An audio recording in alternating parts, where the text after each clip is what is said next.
So that's going to vary from store to store. My store probably will surprise you on what it cost me to buy because it was a failing location. I spent $35,000 on the store, and then but I was required to remodel because this particular store was behind on that. So after the remodel plus the purchase price, I ended up spending about $120,000. I think it was 120, 130,000 cash for the store. I don't have any debt on this store. I own it outright. So that's what it costs me. Now, for you, it's going to be different. You know, you said you're in California, it's probably going to be way more expensive. You know, your rent's probably going to be way more expensive. You know, I'm in rural Alabama, so my rent is affordable here. And then my town is my store's in a small town, 1,200 people population. And that's another reason my sales are also low, is because it's very rural. But at the same time, there's less competition. You know, I don't ever see like a Jersey Mike's popping up next to me in a small 1,200 population town, things like that, right?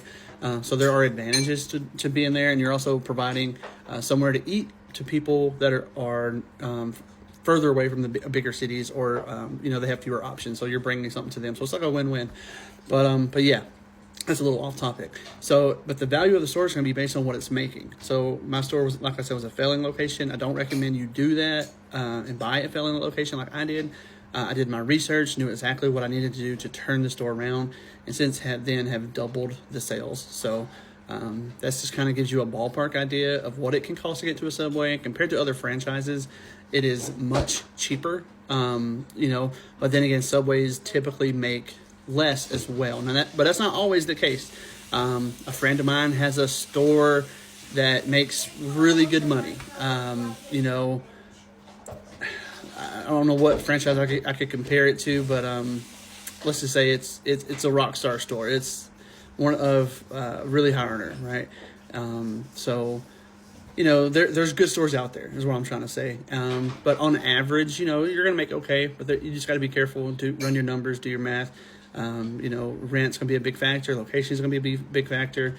You know, look at how the current owner is running the store. A lot of them, are they having family members there and their payroll's really low, and that's how they're able to scoot by because they don't have employees. Maybe they're the one always there. Look out for things like that as well. But if you're interested in buying a Subway, ask for a combo report from the franchisee.